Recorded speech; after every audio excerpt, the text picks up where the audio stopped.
Hello and welcome to the Autistic Me podcast. I am Christopher Scott Wyatt, speaking as the Autistic Me. This will be a short episode as I have been extremely busy and wanted to get something posted, but I didn't have time to create a clear script. What I wanted to talk about was parenting because the last few weeks have been busy with those issues that all parents face. When I am asked if it is difficult to be an autistic parent, my general response is, I don't know. I don't really have anything else to compare it to. I haven't been a normal parent, I've only been me, and my wife and I had no parenting experience before both of our daughters arrived in our house. Because we began as foster parents, we knew that we would have children with some unique challenges and needs. And we also know that we are, by our natures, we are very introverted, and we have our own unique characteristics, to say the least. So what happens when you take an autistic parent and an introverted parent, and then bring into the household two daughters with their own special needs and backgrounds of difficult experiences? Those difficult experiences, also known as adverse childhood experiences or ACEs, certainly shaped our daughters, and they also shaped me when I look back at the things that I endured from a traumatic birth through being treated for scoliosis, having surgeries, and other things that occurred in childhood. And they don't compare to what my daughters have been through. I think it's very important to understand that as parents, we bring our own baggage into the situation, and in some ways that makes us either more or less sensitive to the needs of our children. In my case, I would like to think that I am more sensitive to the needs of our daughters in some ways, while at the same time I understand my autistic traits can make me less patient and less understanding under stress. So what does it mean to be an autistic parent over these last 2 weeks? Well, unfortunately, the Wyatt Schnellbach household endured something of a stomach bug. That meant that my wife, myself, and one of our daughters suffered the worst effects of the stomach bug. And as a parent, that meant that I was vacuuming and steam cleaning after one of our daughters was sick in her room. And for some reason, she found it necessary to be sick in her sister's room. So 2 rugs had to be steam cleaned late at night. The reaction to that is what any parent would have. It's, well, this is frustrating. It's midnight and here I am cleaning a carpet and changing sheets in a bed and comforting a child. But I don't think we handle those incidents that occur any differently than other parents do. I know that I'm more sensitive to the smells. I'm certainly more sensitive to sounds, but that's okay. It just means that I'm going to spend a lot more time vacuuming and steam cleaning and trying to get rid of the remnants of the illnesses. Our daughters, when they run fevers, I do tend to notice very quickly. I notice the change in their coloring. I notice the changes in their voices. And I can sometimes sense the heat when they're next to me. I don't think that that's unusual. I think parents are very attuned to their children. I don't believe that this is or is not my autistic traits coming through. What I think it is my absolute concern and near obsessive need to make sure that my children are safe and cared for as best we can do that. My wife is likewise very attentive to the children's needs. I have been asked what our schedule is and if our schedule reflects our personalities, and I don't believe it does. Our children have to be up between 6:15 and 6:30, ideally as close to 6:15 as possible. They have a bus to catch at 6:45 to get to school, and then they have their school day. Our children arrive home in the afternoon. My wife telecommutes, so she picks them up from the bus stop. And when I say pick up, I mean that she greets them there and they walk back home. And then the girls read or play until dinner time. When all of us are home, we eat dinner at the table together whenever possible. We do have a no phone rule and no television rule for dinner. Again, I don't think that's unusual. It does help me because of my sensory processing. I don't like a lot of input, but I don't think children need a lot of input at the dinner table either. I think all children need to focus on the family and the family conversation. So my need to have a quieter environment at dinner, I think, benefits the children. We put the phones away, we turn off TV, we might have some music in the background quietly, but we try to remove those distractions, and we encourage our daughters to tell us what they did that day. Another thing that I don't believe is that unusual is, instead of asking, did you get in trouble, or what color were you on, or did you get any check marks, the questions that I want to ask the girls: what did you learn? What did you do? What was fun about today? I think because I don't want to be criticized, I am hesitant to ask my girls things that might begin as criticisms about their school day. In fact, I do wish that schools would decrease the emphasis on points and check marks and color ratings for behavior. These are children and they're going to make mistakes, but that's how a lot of children are. I know our daughters, when they would get home from their previous school, the first thing they wanted to share was whether they were on green that day for being good, instead of wanting to share what they learned or what they read or what new exciting science project they did.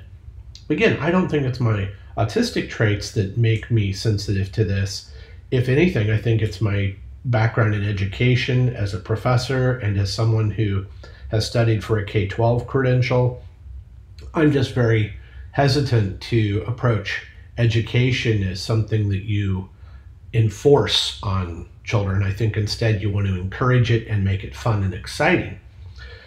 After dinner time in our household, there's bath time followed by reading time, and ideally by 7 to 7:30 the girls are asleep. This means that we really don't get to spend a lot of time with them during the week, and I don't think that, unfortunately, I don't think that that's unusual in our culture or any other culture. Children spend so many hours in school Monday through Friday. On weekends, everyone in our household is generally up between 8:30 and 9. We do let the girls sleep in, though it seems that they don't really want to. They tend to be up by 7:30. My wife likes to read. I like to take it slow on the weekends. But again, we generally have breakfast together as a family, and then we will do our yard work or we will go run errands. Our weekends are probably no more or less structured than any other family. Right now, we don't have scouting activities or sports on the weekends. This does allow us to go to the library or a bookstore on Saturday. Saturday is typically our running about and doing things day. We, again, typically have dinner together, and we try to stick to the 5:30 for dinner, 6:30 for bath, 7 to 7:30 for bed routine. We believe that that routine should occur every day, not just on the weekdays, to make sure it's consistent for our daughters. Sundays, we get up and we do yard work. And I think, again, just as my wife and I were raised to help out and do some chores, the girls are expected to help us weed the flower beds. They like to help out with the yard work, and then they like to spend time riding their bikes while we are finishing up the lawn care. And following the lawn care, everyone cleans up and then sits inside and takes it easy. And sometimes we allow them to watch a Disney movie or something similar and take it easy for Sunday afternoon. One of the things that has changed since moving to Texas from Pennsylvania is our neighborhood does have a pool.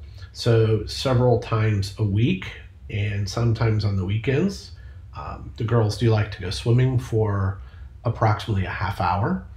And my wife goes with them and watches over them. I have also gone with them to the pool. And again, we are no different than any other parents. We like them to start off with their little floaty vests and some flotation devices and paddle boards. But now the oldest is starting to swim on her own, and so we're slowly letting her go without the flotation devices. And the little one is learning to float and dog paddle, and eventually they'll be going just fine. I don't believe we are any more or less sensitive to the safety of our daughters than any of the other parents we have observed at the pool. So what is it that makes an autistic parent different?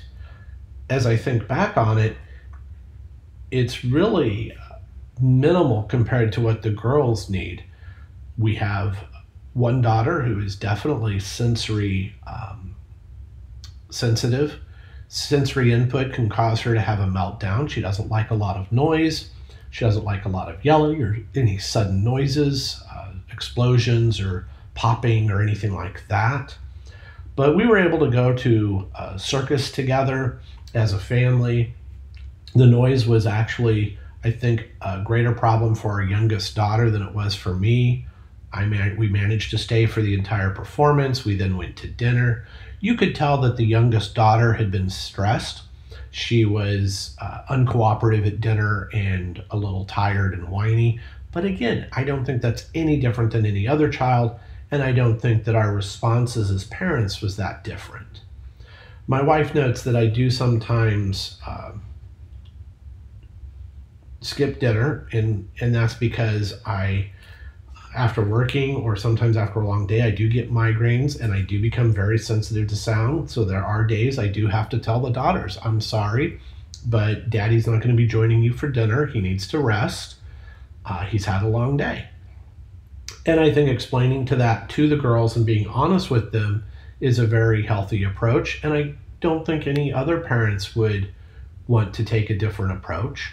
Being honest with your children and saying that mommy and daddy have certain limitations, I think is good for them.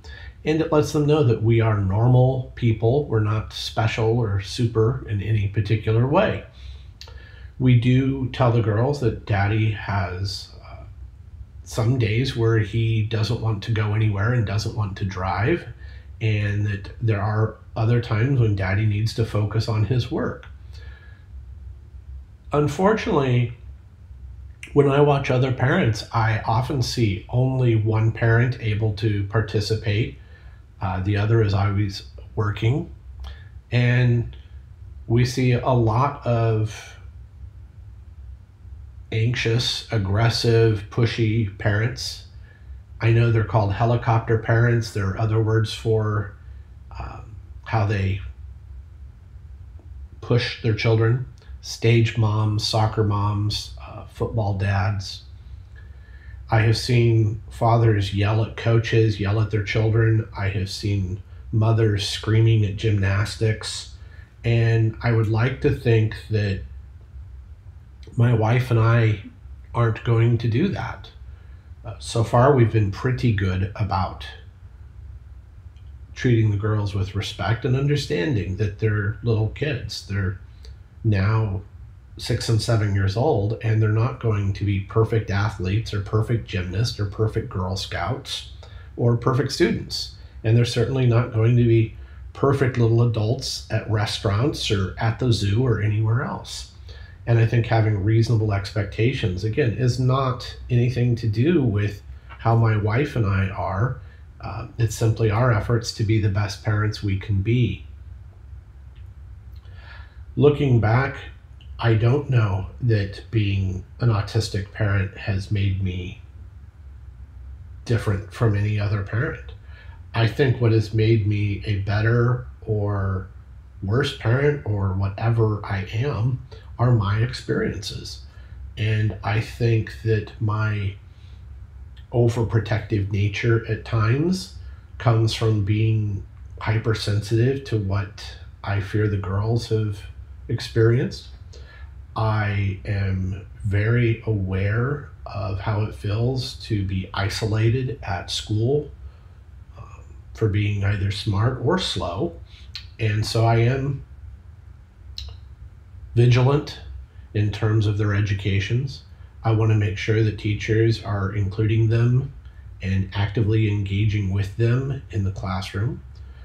I will say the school here in our new hometown has been excellent with the girls. We do have their plans in place. We have supports. We have those things that the girls need for success. The teachers are very good at communicating with us.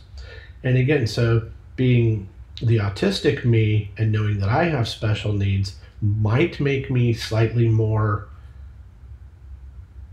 attuned to the fact that our girls need those supports in the school system. But I know that every parent of every child with some special needs or challenges tries to be as engaged as possible. So what I wanted to cover in this episode was the fact that being the autistic me and an autistic parent doesn't make me special. It doesn't mean I have any special challenges. It doesn't mean that I have any great successes or any unusual failures. I am sure all parents have those moments where you just sigh and shrug and wonder why your child did something that seems so incredibly thoughtless at times. Our littlest one touched a stove, and that happens, and it burned. Our oldest has climbed up things and fallen down, and she's crashed her bicycle, and all those things that kids do. They have had scrapes and bloody noses and blisters and warts and all those things. I admit, I do not like the runny noses. I don't like when they're sick, but I don't think any parent does. I'm just a little more sensitive to some of the sights and sounds, and that's just being a parent, though. You get over it and you deal with it and you move on. I am sure, like every other early parent, my wife and I would never have imagined sharing food with slobbery little kids with their dirty habits, and yet you still end up sharing ice cream with your kids, and you still split peanuts with them at the circus and do all those things because they're your kids. You share drinks and you share straws, and you get sick when they get sick, and that's sharing the good and the bad. If someone believes that being an autistic parent is different than being a parent, I don't know what to say other than watch us, observe us, and let me know what I'm doing differently. But as I watch other parents, what I find is my wife and I are trying to emulate the best parents we see and avoid making the mistakes of the worst parents we have seen. And sadly, we have seen some pretty bad parenting, but we have also seen some exceptional parenting. And I'd like to think that we are doing at least as well as our parents did. And I'd like to think also that, quite honestly, as the generations have gone by and we have learned more about child psychology and child development, that maybe my wife and I are doing a little bit better than our parents because we have more information. Not because we're better people, not because we are trying to do something different, but because we have learned from the books we've read, from the training we've attended, from the supports we've received, the inputs that we have given to our children have been shaped by all of the information given to us by the foster and adopt agencies, by my training as a teacher, by my wife's experiences substitute teaching. We have tried to be good teachers, good role models, good people. Overall, I'd like to think that the autistic me is a good parent and will continue to be a better parent every day.